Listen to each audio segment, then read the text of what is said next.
10월 2일 새벽기도 하나님 앞에 드리겠습니다. 사도신경으로 우리의 신앙을 정중히 고백하겠습니다.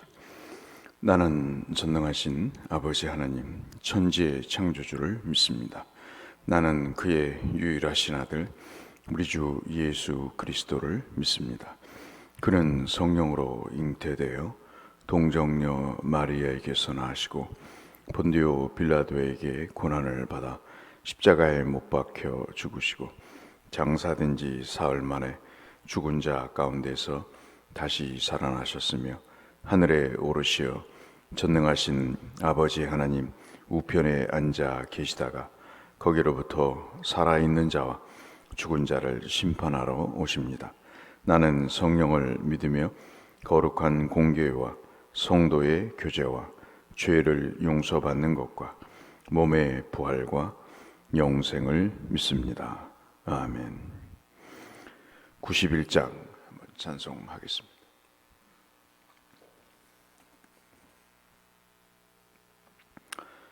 찬송가 91장 슬픈 마음 있는 사람.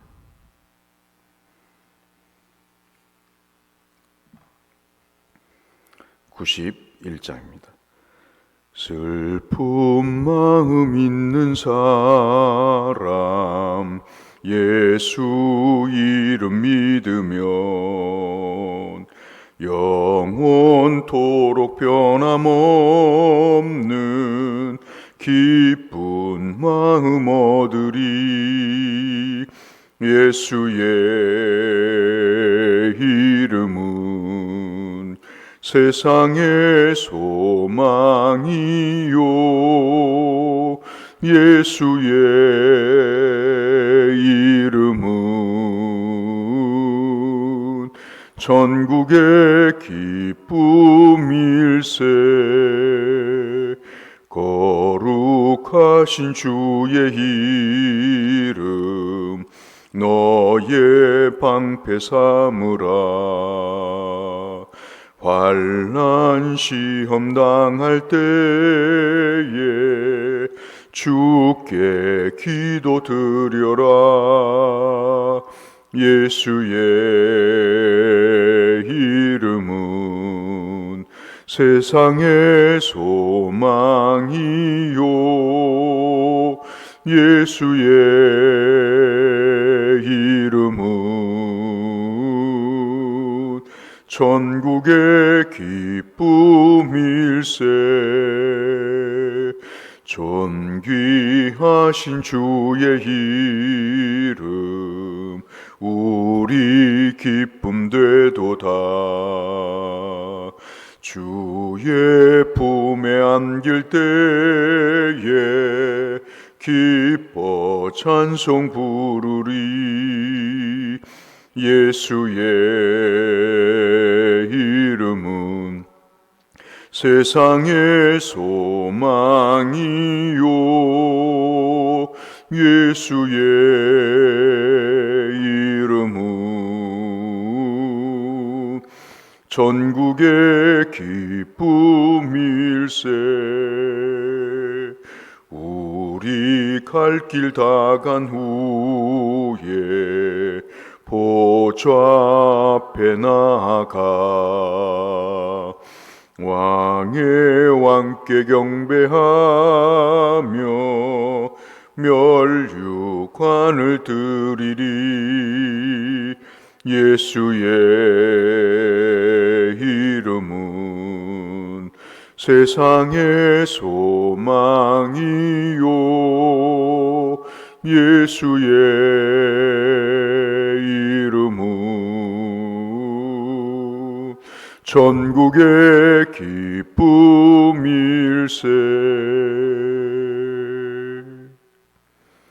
아멘. 오늘은 요한복음 5장 1절에서 9절의 말씀을 보겠습니다.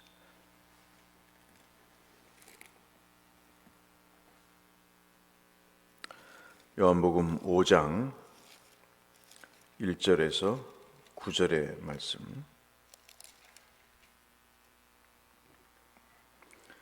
신약성경 149쪽에 있는 말씀입니다.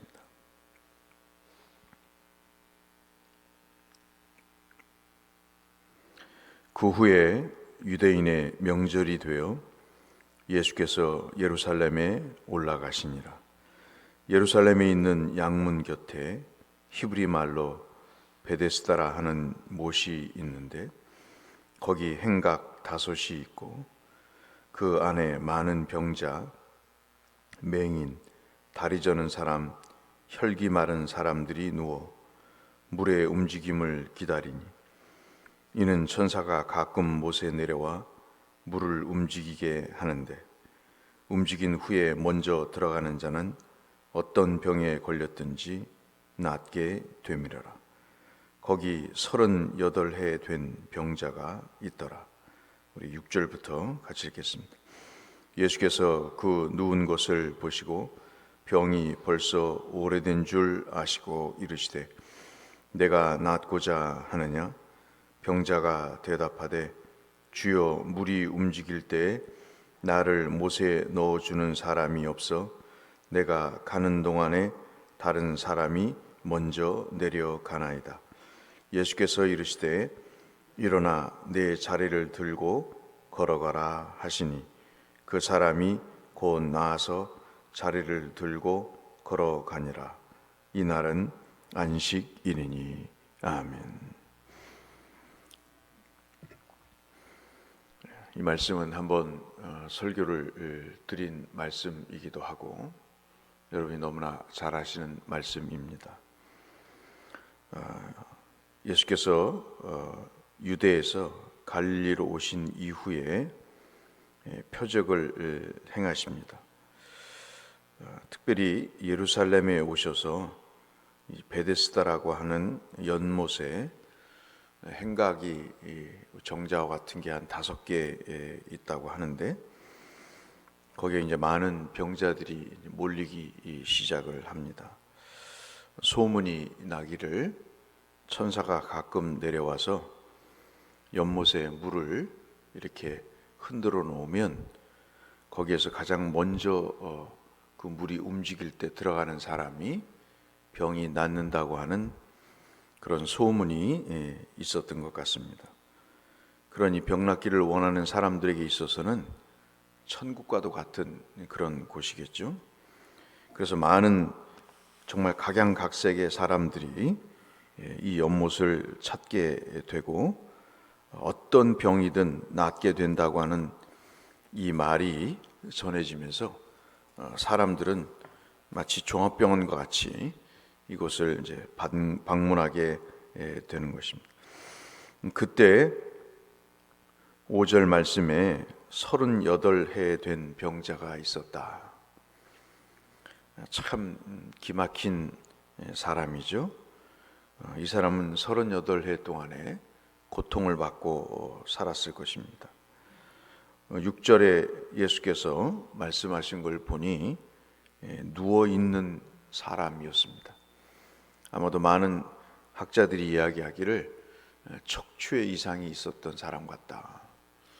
그래서 이 나무 판자로 된 거기에 몸을 이렇게 감고 아침에 가족들이 데려다 주면 저녁까지 그냥 그 연못을 하염없이 바라보면서 자기 자신이 움직이지도 못하고 다른 사람은 병이 낫다고 날뛰며 기뻐하는데 매번 자기는 그 병에서 고침받지 못하고 병을 치료하기 위해서 갔던 베데스다 연못이 오히려 마음의 상처만 받고 돌아오는 참으로 기가 막힌 세월을 살았던 것 같습니다. 어느 정도 몇 년을 이 베데스다 연못에 병 낫기를 위해서 왔는지 모르지만 이날도 어김없이 누가 자기를 좀 도와주면 이 물이 움직일 때 자기가 먼저 들어가서 병이 낫으면 하는 그런 바람으로 왔을 것입니다. 그런데 야속하게도 가족들은 그 일에 대해서 관심이 없고 그저 베데스다 연못 옆에 뉘어놓고 가버리는 그런 상황인 것 같습니다. 그때 이제 6절에 이 본문의 가장 소위 말하는 전환점이 되는 현상이 나타나죠. 그 일은 예수께서 그 누워 있는 것을 보셨다 그럽니다. 요한이 보셨다 하는 말은 그냥 예수님을 가리켜 말씀하실 때 그냥 봤다는 게 아니고 그것을 긍휼히 여기셨다 하는 그런 내용으로 우리가 다른 곳에서도 볼 수 있죠. 그리고 병이 벌써 오래된 줄 아셨습니다. 주께서 우리의 형편을 보시면 우리의 속까지 아시는 거죠. 그렇기 때문에 주님이 바로 질문을 하십니다.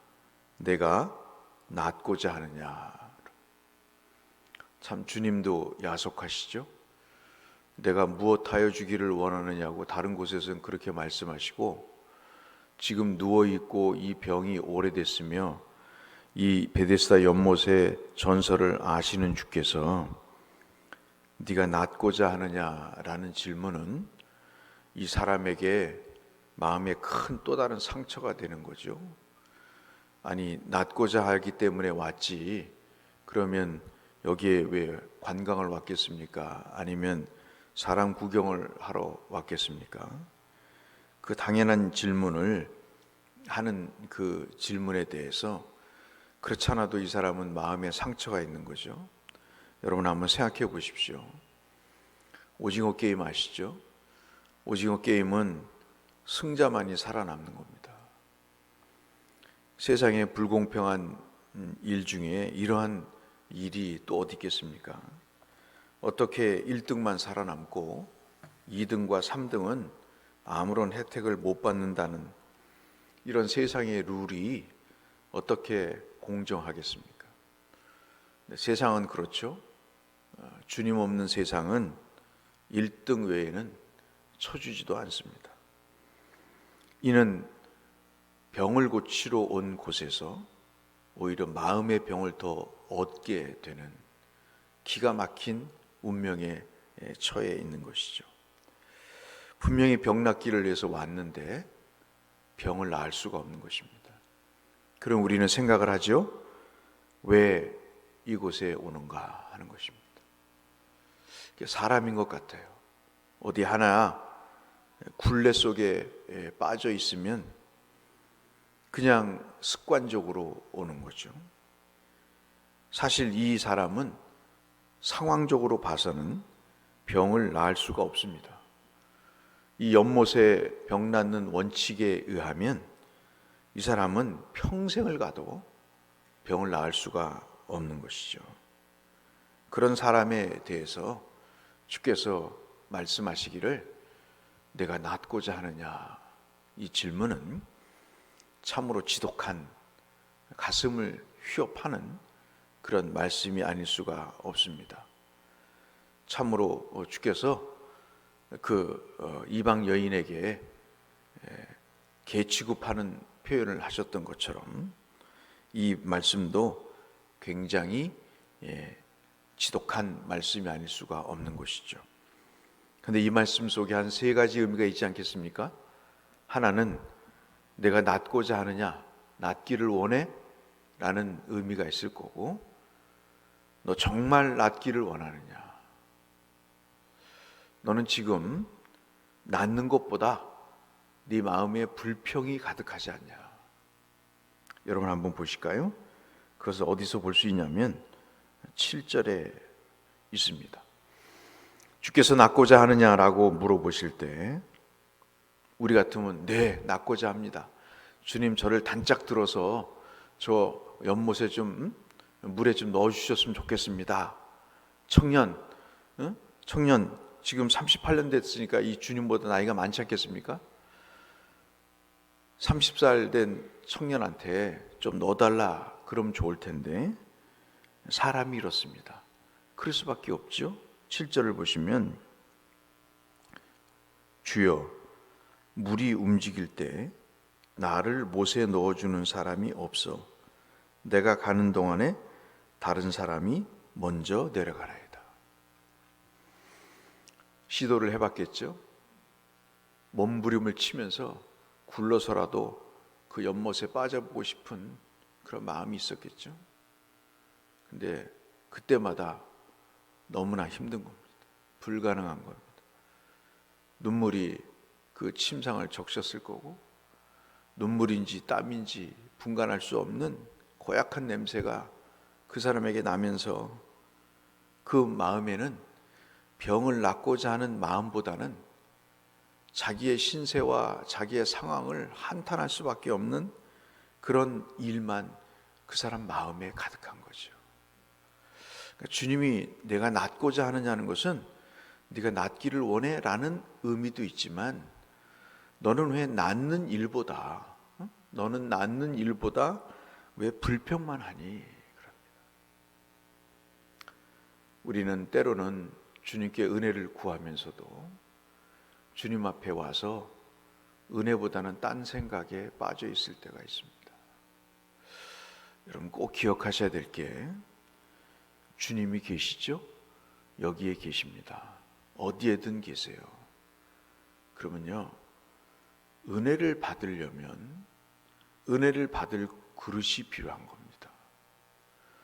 여러분 음식을 어디 똥바가지에 담아서 드시지 않잖아요. 은혜는 깨끗한 그릇, 믿음의 그릇에 담아서 누리는 것이 은혜입니다. 주님이 내가 낫고자 하느냐고 물어보시는 그 질문의 두 번째는 너는 왜 낫기를 포기하느냐 그래요.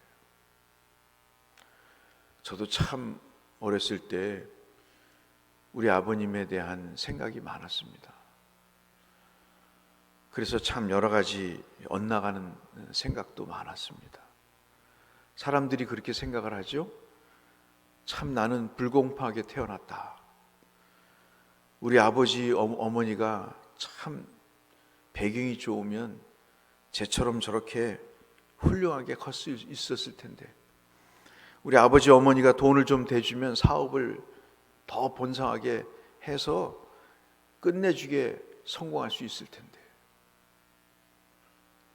그런 상황에 대한 불만으로 하루하루를 살아가죠. 그런데 여러분 7절 그런 불만에 8절에 주님이 아무 말씀하지 않습니다. 이 딱한 친구야 왜 그렇게 사니? 그렇게 물어보지도 않으세요.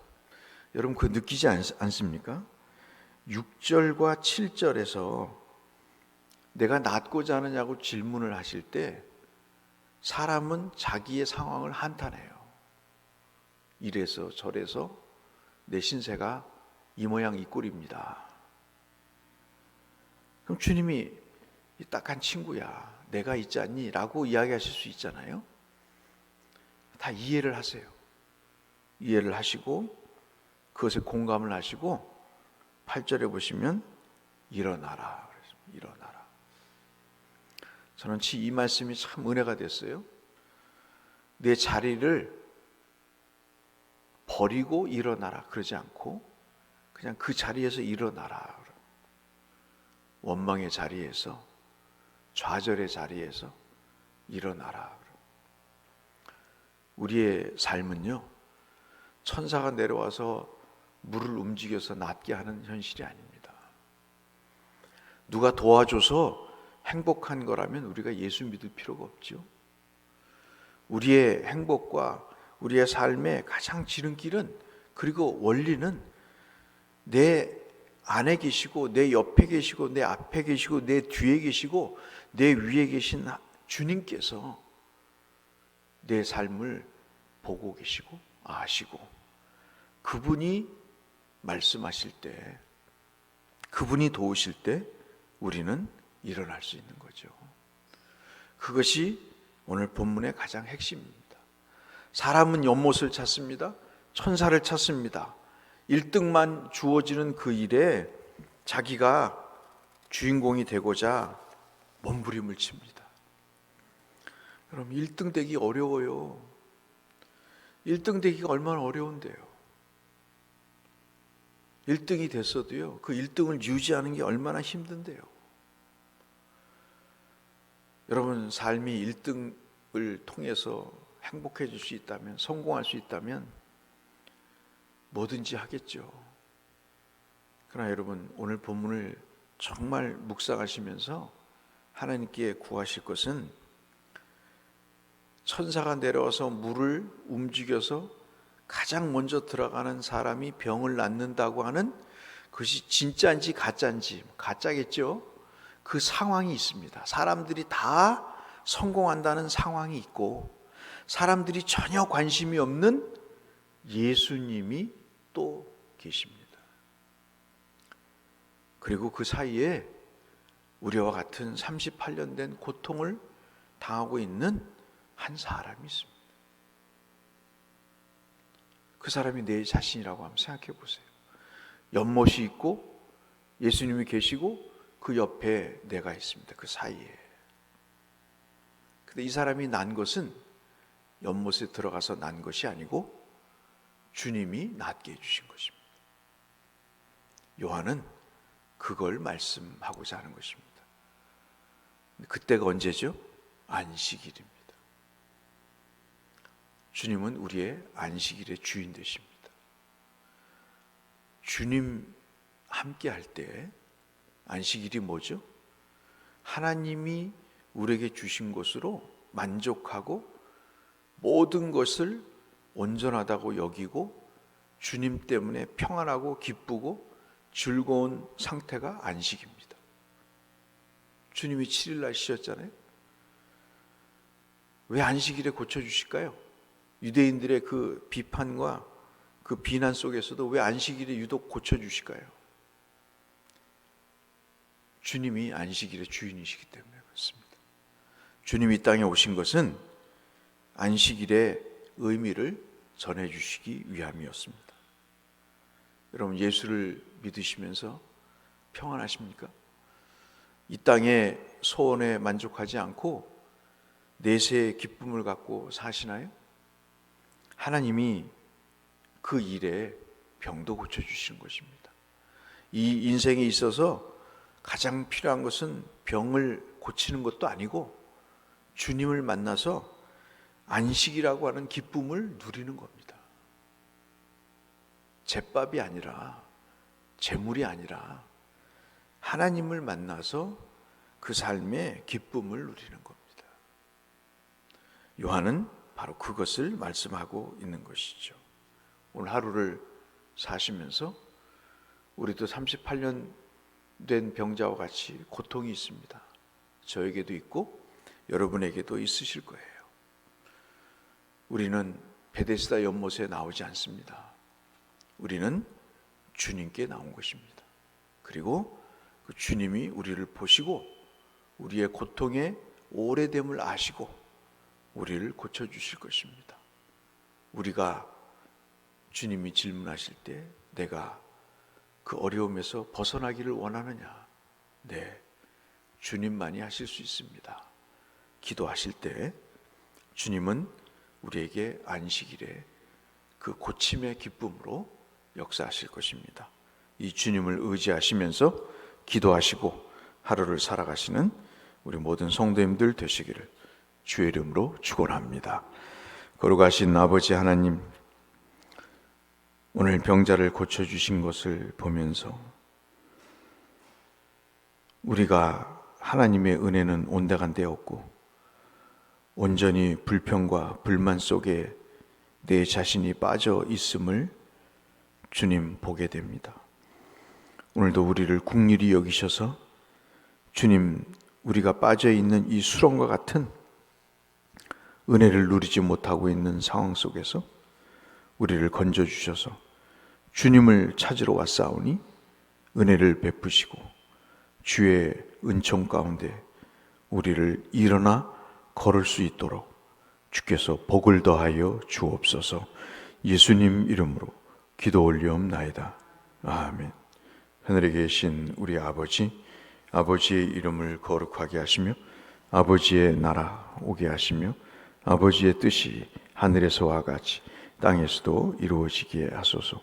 오늘 우리에게 일용할 양식을 주시고 우리가 우리에게 잘못한 사람을 용서하여 준 것 같이 우리 죄를 용서하여 주시고 우리를 시험에 빠지지 않게 하시고 악에서 구하소서. 나라와 권능과 영광이 영원히 아버지의 것입니다. 아멘. 오늘 하나님으로부터 큰 복을 받으시고 형통하시는 하루가 되시기를 축복합니다. 함께 기도하며 주 앞에 나가겠습니다. 하나님 아버지, 주께 왔습니다.